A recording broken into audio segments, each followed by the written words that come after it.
तो last class क्या पढ़ रहे थे, डायोड के बारे में ना, सॉरी पीएन जंक्शन के बारे में, है ना। आज हम उसका एप्लीकेशन देखेंगे, मतलब वो पीएन जंक्शन यूज कहाँ पे होता है। तो जनरली वो यूज होता है डायोड में, ठीक है। अब डायोड होता क्या है, डायोड एक सेमी इलेक्ट्रॉनिक्स डिवाइस है जिसको हम यूज करेंगे एज ए कंडक्टर या फिर रेजिस्टर। मतलब अगर मुझे मान लो एक सर्किट में करंट पास करवाना है और वो जो सर्किट का औकात है वो 5 वोल्ट झेल सकता है, ठीक है, लेकिन मुझे सप्लाई हो रहा है 220 वोल्ट का, तो मैं कुछ ना कुछ रेजिस्टेंस उसमें दूंगा ताकि वो उसको संभाल पाए उस करंट को। बात को समझना।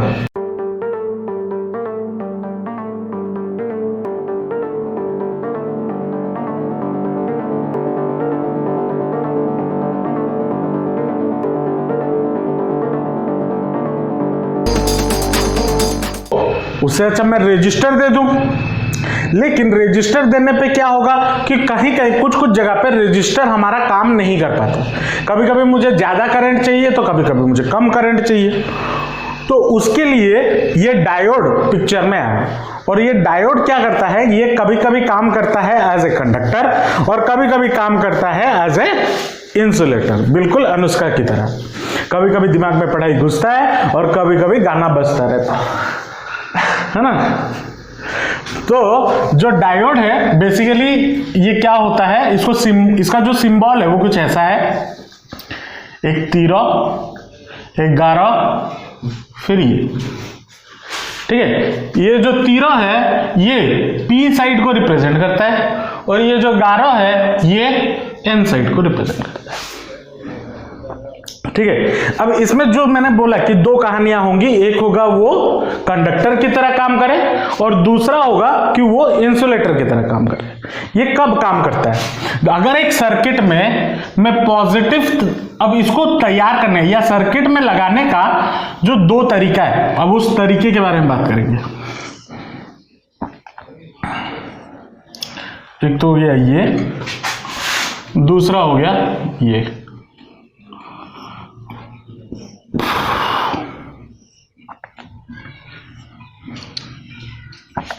इसमें फर्क क्या दिख रहा है, हाँ मतलब ये वाला जो सर्किट है इसमें इस P के साथ कौन जुड़ा हुआ है, नेगेटिव जुड़ा हुआ है, और इधर P के साथ कौन जुड़ा हुआ है, पॉजिटिव जुड़ा हुआ है। तो इस दोनों कॉम्बिनेशन के बेसिस पे ये डायोड काम करता है कि वो मतलब इन दोनों कॉम्बिनेशन के बेसिस पे ये तय किया जाता है कि डायोड काम कैसे करे, ठीक है। जब हम पॉजिटिव को पॉजिटिव से जोड़ते हैं, मतलब P को पॉजिटिव से जोड़ते हैं, अब याद कैसे करोगे कौन सा क्या है, P फॉर पॉजिटिव। पॉजिटिव अगर पॉजिटिव से जुड़ा हुआ है तो उसको हम बोलेंगे फॉरवर्ड बायसिंग। क्या बोलेंगे, फॉरवर्ड बायसिंग। और अगर पॉजिटिव या P जुड़ा हुआ है नेगेटिव टर्मिनल से, उसको हम बोलेंगे रिवर्स बायसिंग,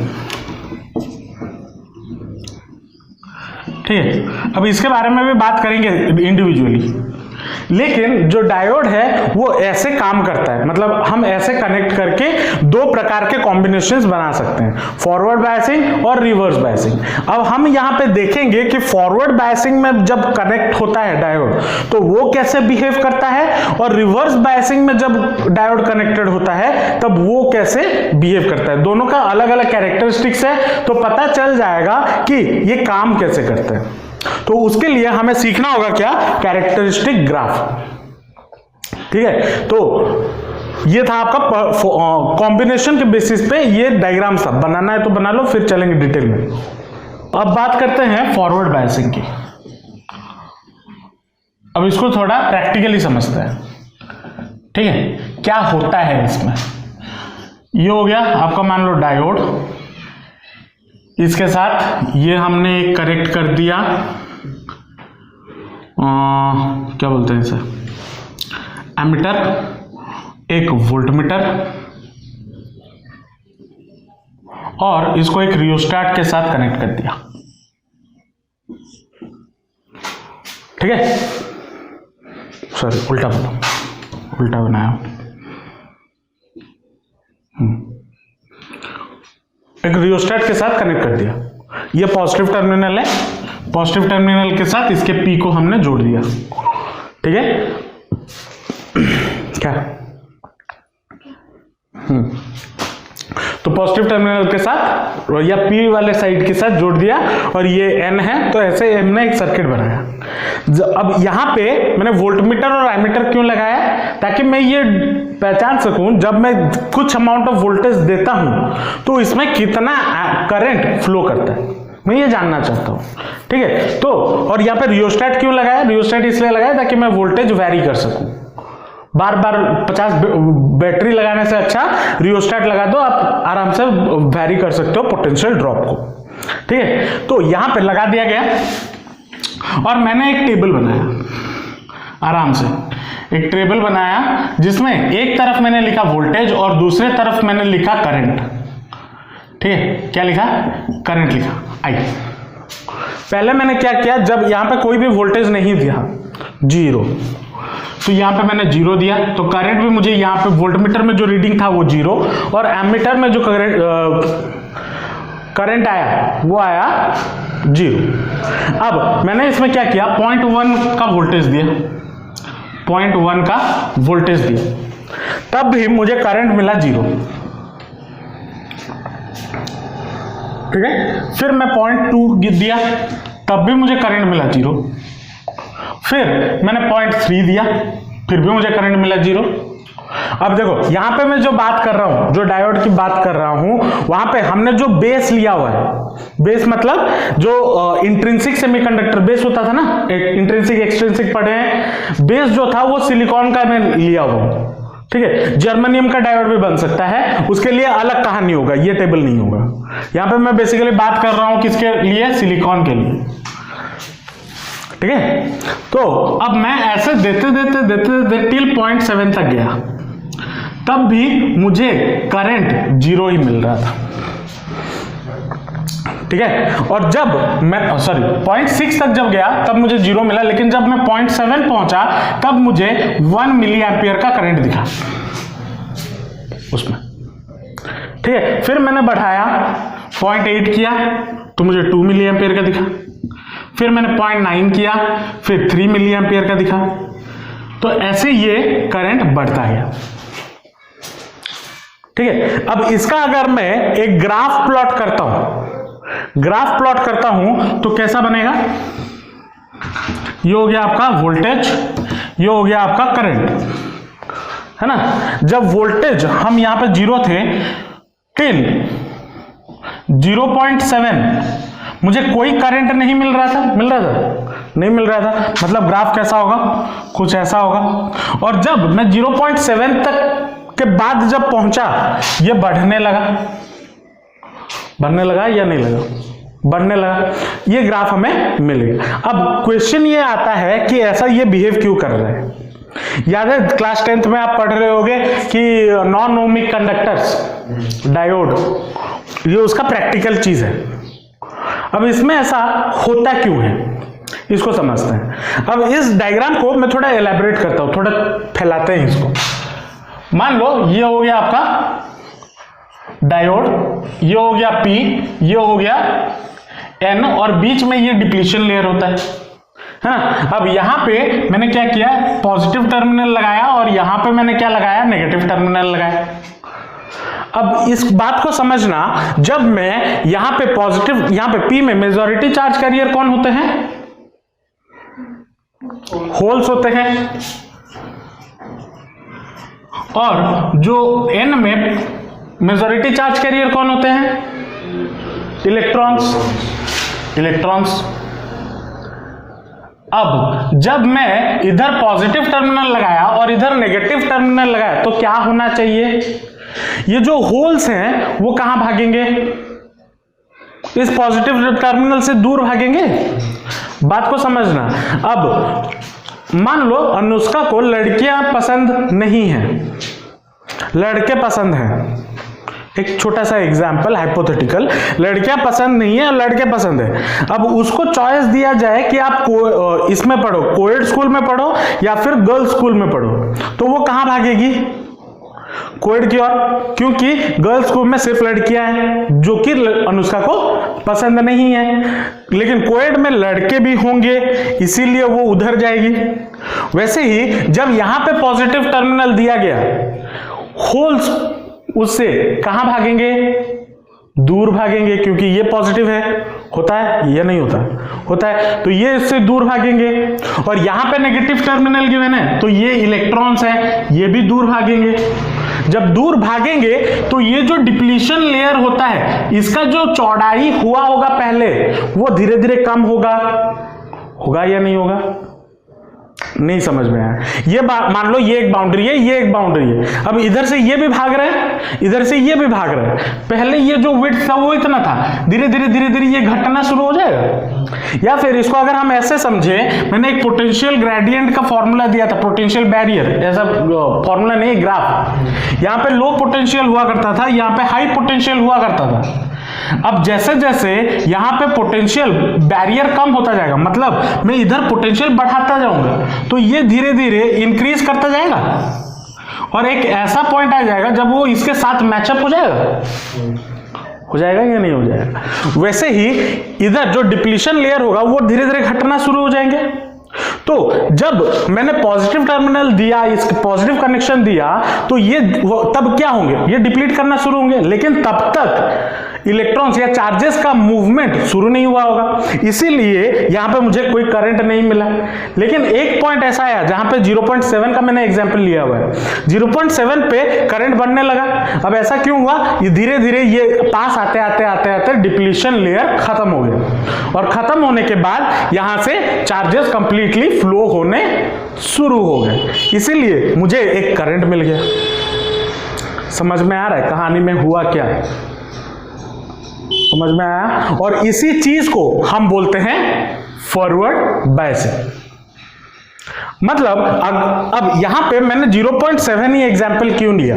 जो सिलिकॉन का ब्रेकिंग पॉइंट होता है, ब्रेकिंग पॉइंट मतलब जिस पॉइंट पे ये पोटेंशियल बैरियर पूरा खत्म हो जाएगा, वो होता है 0.7 वोल्टेज का। अगर यहां पे ये किसके लिए है? सिलिकॉन के लिए।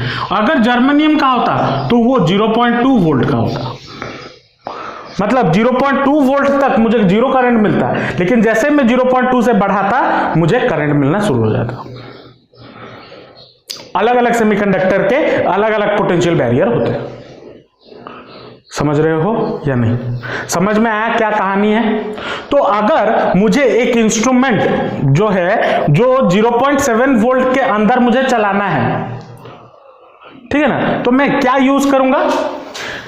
फॉरवर्ड बायसिंग यूज करूंगा। और क्योंकि मुझे उसमें ज्यादा करंट नहीं देना है, तो नहीं देने के लिए मैं क्या करूंगा? फॉरवर्ड बायसिंग लगा दूंगा, तो 0.7 वोल्ट के अंदर ही वो करंट जा ही नहीं पाएगा, क्योंकि करंट फॉर्म ही नहीं होगा। लेकिन 0.7 से अगर मैं बढ़ा दूं तो करंट फ्लो होना शुरू हो जाएगा। समझ पा रहे हो कहानी क्या हुआ? मुझे पता है अभी समझ गए होगे, दिमाग में नहीं रहेगा, मैं लिख देता हूं, कॉपी में लिख लो। ये टेबल बना लियो। तो यहां पे ये डायोड में हो क्या रहा है उसको 3 पॉइंट में लिख दिया है। क्या है? Depletion layer start shrinking when the diode is connected in the forward biasing. मतलब यहां पे जो मैंने बोला, ये धीरे धीरे क्या होगा? श्रिंक करना शुरू हो जाएगा, मतलब पतला होना शुरू हो जाएगा। Gradually the width of the potential barrier starts decreasing and finally at cut in voltage. Cut in voltage कौन सा है? जो 0.7 यहां पे हमने लिया हुआ है। सिलिकॉन के लिए 0.7 होता है, जर्मेनियम के लिए 0.2 होता है। तो ये अलग अलग सेमीकंडक्टर के लिए अलग अलग कट इन वोल्टेज होते हैं। Cut in voltage depletion layer is flat and potential barrier gets depleted completely. मतलब यहां पे ये जो धीरे धीरे आते आते ये क्या एक स्ट्रेट लाइन हो जाएगा, मिल जाएगा। मतलब और उसके साथ साथ क्या हो जाएगा? ये जो लो पोटेंशियल जो पोटेंशियल बैरियर है वो कंप्लीटली खत्म हो जाएगा, और जिसके वजह से क्या हो जाएगा? Hence diode behave like a conductor and allow the current to flow. लेकिन यहां पे एक चीज क्वेश्चन आता है, ये जो 0 से लेके 0.7 वोल्टेज तक जो रेजिस्टेंस डायोड ने प्रोवाइड किया, एक तो रेजिस्टेंस प्रोवाइड किया ना, क्योंकि करंट वो फ्लो करने दे नहीं रहा था, करंट फ्लो थोड़ी हो रहा था इस वोल्टेज के दौरान, नहीं हो रहा था। तो वो जो रेजिस्टेंस है, क्या वो नॉर्मल रेजिस्टेंस है जो हम ओम्स लॉ में पढ़ते थे जो रेजिस्टेंस?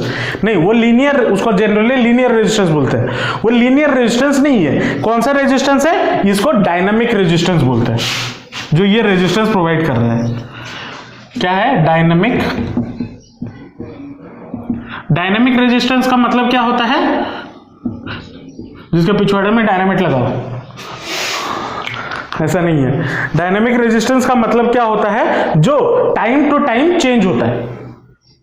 ठीक है, तो डायनेमिक रेजिस्टेंस का फॉर्मूला क्या है?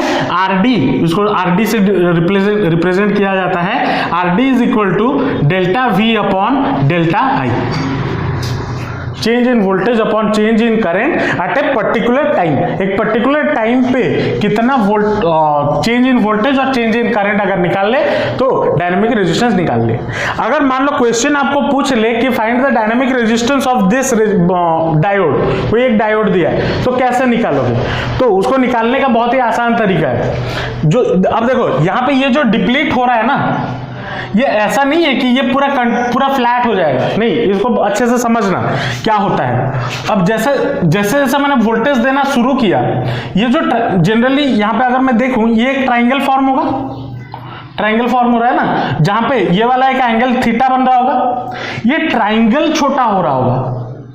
ठीक है, ट्राइंगल छोटा होते एक डॉट बन जाएगा, लेकिन स्ट्रेट लाइन नहीं बनेगा।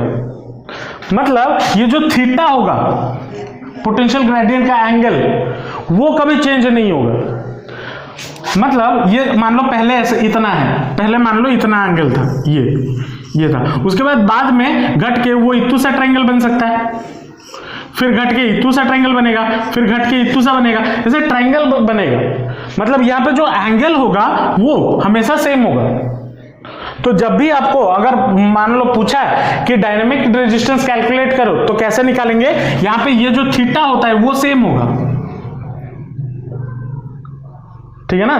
तो चेंज इन वोल्टेज हम कैसे निकाल सकते हैं? यहां से ग्राफ से स्लोप बना लो, ये थीटा ले लो, ये एक पॉइंट ले, मान लो पूछा है आपको एट करंट 1 एम्पियर या करंट 2 एम्पियर पूछा है, तो यहां से मान लो करंट 2 एम्पियर जब है, तब उसका रेजिस्टेंस कितना होगा, डायनेमिक रेजिस्टेंस कितना होगा? तो 2 एम्पियर यहां पे मार्क कर लो, उसके बाजू में 2 पॉइंट ले लो, 2 पॉइंट लेके उधर से एक ट्रायंगल बना लो, तो change in this one by change in this one हो जाएगा। ये क्योंकि ये करंट है, ये वोल्टेज है, change in this one by change in this one, तो मुझे डायनेमिक रेजिस्टेंस मिल जाएगा। समझ रहे हो कैसे निकाला जाएगा?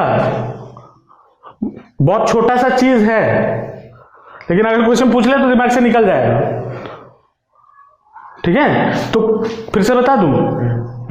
चलो, डायनेमिक रेजिस्टेंस अगर कैलकुलेट करना है तो कैसे कैलकुलेट करें? मान लो क्वेश्चन आपको पूछा है find the dynamic resistance of the diode at 1 milli ampere.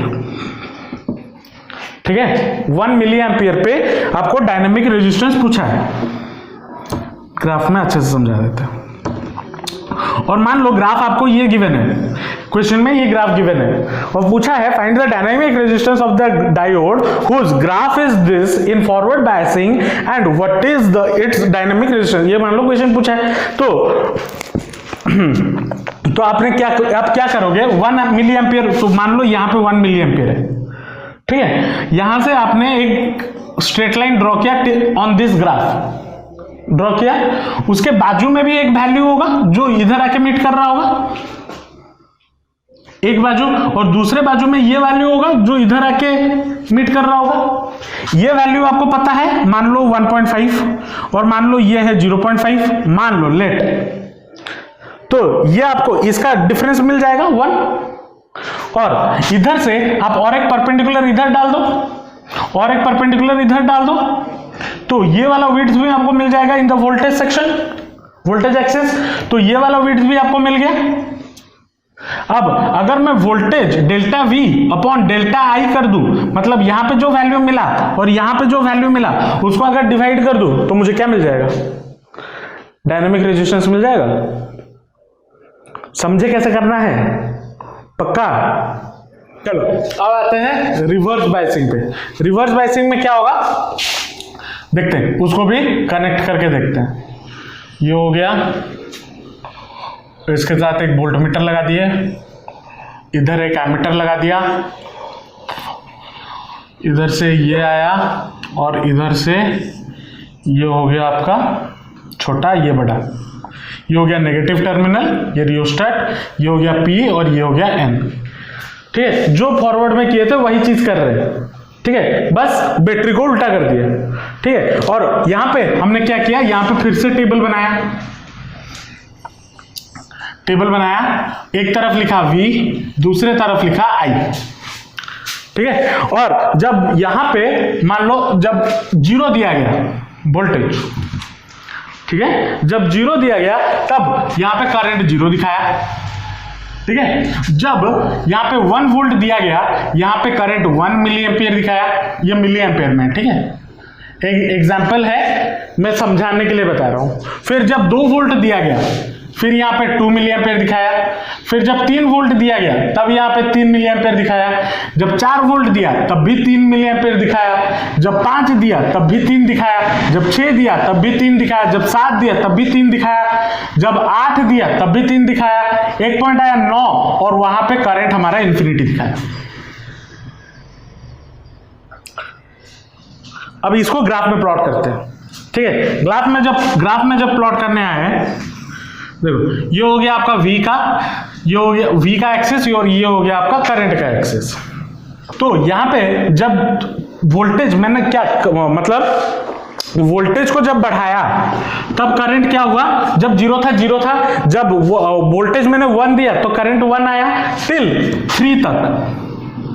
ये क्या हुआ, 3 तक आया। फिर जब वोल्टेज बढ़ाता गया तो कांस्टेंट हो गया और जब 9 वोल्ट पे पहुंचा तब अचानक से करंट इंक्रीज होना शुरू हो गया। अच्छा, उल्टा में समझ नहीं आया, ठीक है, देखो ऐसे समझ नहीं आया। मतलब यहां पे वोल्टेज था, ये मान लो 0 1 2 3, फिर 4 5 6 7 8 9। अब जब यहां पे जब 0 था, 0 से 9 तक जब गया वो 3 तक 1 2 3 तक बढ़ा। ठीक है, और जब 9 पे पहुंचा करंट तब तक कांस्टेंट बन गया था। और जब अचानक से 9 के बाद जब और वोल्टेज बढ़ाया गया तो उसका ग्राफ ऐसे बढ़ने लग गया। समझ रहे हो? तो जब 0 से हम 8 तक बढ़े वोल्टेज में, करंट एक टाइम के लिए बढ़ा, फिर क्या हो गया, कांस्टेंट हो गया। और जब फर्दर हमने करंट बढ़ाया, मतलब वोल्टेज बढ़ाया, तब करंट सीधा छप्पर पाड़ के निकल गया। अब ऐसा क्यों हुआ, इसको जरा समझते हैं। ठीक है, ये तो हो गया कि हमने एक्सपेरिमेंट में देखा क्या। अब इसमें हुआ क्यों, क्या हुआ वो जरा देखते हैं। ये हो गया आपका P, ये हो गया N, इसके साथ कौन कनेक्टेड है, नेगेटिव मतलब माइनस, और इसके साथ कौन कनेक्टेड है, प्लस, है ना। यहां पे मेजॉरिटी चार्ज कैरियर कौन है, होल्स, और यहां पे मेजॉरिटी चार्ज कैरियर कौन है, इलेक्ट्रॉन्स। अब यहां पे जब P के साथ नेगेटिव लगा तो होल्स कहां भागेंगे, नेगेटिव की ओर। होल्स हैं पॉजिटिव, ये नेगेटिव, तो होल सारे इस तरफ भागेंगे, और इस तरफ है इलेक्ट्रॉन्स मेजॉरिटी चार्ज कैरियर, ये सारे पॉजिटिव की ओर भागेंगे। तो धीरे धीरे क्या होगा, ये जो डिप्लीशन लेयर है वो क्या होता जाएगा, चौड़ा होता जाएगा, बढ़ता जाएगा। और मतलब जो ग्राफ था वो पहले ऐसा था, फिर क्या होगा, धीरे धीरे ये बढ़ता जाएगा। और एक टाइम ऐसा आएगा जहां पे करंट हमें सबसे ज्यादा मिलने लगेगा, मैक्सिमम मिलने लगेगा। अब ऐसा क्यों होता है उसके बारे में बात करेंगे। लेकिन यहां पे हमने क्या देखा, जब मैं रिवर्स बायसिंग में लगाता हूं तो मुझे पहले स्टार्टिंग में थोड़ा करंट मिलता है, फिर वो करंट को जाने नहीं दे रहा है, करंट उतना ही है। मतलब यहां पे रिवर्स बायसिंग में जो डायोड है वो किसके तरह काम करने लग गया, इंसुलेटर की तरह काम करने लग गया। ऐसा हुआ क्यों, क्योंकि यहां पे धीरे धीरे, वहां पे क्या हो रहा था, फॉरवर्ड बायसिंग में डिप्लीशन लेयर खत्म हो रहा था, यहां पे डिप्लीशन लेयर चौड़ा होना शुरू हो गया। उसका विड्थ बढ़ने लग गया। अब यहां पे क्वेश्चन आएगा, अगर बढ़ना शुरू ही हो गया तो स्टार्टिंग में थोड़ा सा करंट क्यों मिला, ये भी क्वेश्चन आ सकता है। 1 से 3 तक क्यों पहुंचा, देखो 1 से 3 तक इसलिए पहुंचा क्योंकि यहां पे मेजॉरिटी चार्ज कैरियर तो होल्स है, लेकिन यहां पे कुछ माइनॉरिटी चार्ज कैरियर भी तो होंगे जो कि इलेक्ट्रॉन है। वो इलेक्ट्रॉन तो अब ये सारे पॉजिटिव जो होल्स हैं वो तो इस नेगेटिव के पास है, लेकिन जो इलेक्ट्रॉन्स होंगे वो कूद के उस तरफ जाना चाहेंगे, और यहां पे जो होल्स होंगे वो कूद के इस तरफ आना चाहेंगे। तो इसीलिए वो जो छोटा सा करंट हमें स्टार्टिंग में मिला वो due to those minor charge carrier, ठीक है। और उसके बाद जब सारा माइनर चार्ज कैरियर खत्म हो गया, इस तरफ जो माइनर चार्ज कैरियर था, इस तरफ जो माइनर चार्ज कैरियर था, जब वो खत्म हो गया उसके बाद और मूवमेंट करंट बढ़ा ही नहीं, जो करंट यहां पे बना ही नहीं। समझ रहे हो? अब ये तो हो गया पहला क्वेश्चन। दूसरा क्वेश्चन ये आ गया कि यहाँ पे 9 के बाद ये अचानक से करंट क्यों बढ़ने लग गया। जब मैं वोल्टेज बढ़ाते गया मतलब एनर्जी देता गया, एनर्जी जब देता गया तो इसके अंदर यहाँ पे ये बेसिकली बना किससे, सिलिकॉन से, या जो बेस है, जो तो होल्स और इलेक्ट्रॉन्स तो होते ही हैं, लेकिन जब उसको मैंने इतना वोल्टेज दे दिया कि जो एटम था, अब मान लो इसमें 100 एग्जाम्पल के तौर पे 100 होल्स बना है, ठीक है, लेकिन उसमें एक्चुअली क्या 100 एटम होते हैं, मिलियंस एटम्स होते हैं। होल 100 बना है, मिलियन एटम होते हैं, लेकिन जब मैं उतना एनर्जी दे दिया तो वो मिलियन एटम्स जो होते हैं वो भी टूट जाते हैं, उसमें जो इलेक्ट्रॉन्स होते हैं, जो बॉन्डिंग होता है वो भी टूट जाता है। तो क्या होता है, अब a huge amount of electrons free हो जाते हैं, जिसके वजह से मुझे अचानक से sudden amount of increase in current मिल जाता है, और इसीलिए यहां पे एक हाई राइज इन करंट देखने को मिला। समझ में आया क्या कहानी है? पक्का ये बना चुके हो? रिवर्स बायसिंग में जो हमने कहानी पढ़ी उसके बारे में 4 पॉइंट लिख दिया है, लिख लो कॉपी में ताकि घर में पढ़ते वक्त दिमाग में रह जाए। क्या है? The width of the depletion layer becomes wider as the resistance increases, potential barrier gain width, so majority charge carrier cannot flow, hence current is blocked and behaves like a insulator. As the minority charge carriers are allowed, number increases as per voltage till all current electrons participate, then current is saturated. अब इसका मतलब क्या हो गया, जो यहाँ पे मैंने 0 से 3 तक जो करंट का इंक्रीज हुआ था उसके बारे में यहां पे बात किया गया है, ठीक है। उसके बाद एट द ब्रेकडाउन वोल्टेज, मतलब जहां पे 9 वोल्ट पे जहां पे वो अचानक से तुरंत करंट बढ़ जा रहा था, at the breakdown voltage the atoms of the semiconductor ionize and hence results in releasing large number of electrons, hence the current is suddenly increase. तो ये होता है आपका डायोड को जब हम रिवर्स बायस करते हैं या फिर फॉरवर्ड बायस करते हैं। समझ में आया? पक्का? चलो अब इसके बाद हम पढ़ेंगे कि अब चलो डायोड काम कैसे करता है वो तो समझ गए, अब डायोड को यूज कैसे किया जाता है, मतलब एप्लीकेशंस ऑफ डायोड, उसके बारे में हम बात करेंगे नेक्स्ट आने वाले 2-3 क्लास में, ठीक है। आज का क्लास समझ में आया? पक्का? चलो मिलते हैं नेक्स्ट क्लास, बाय बाय।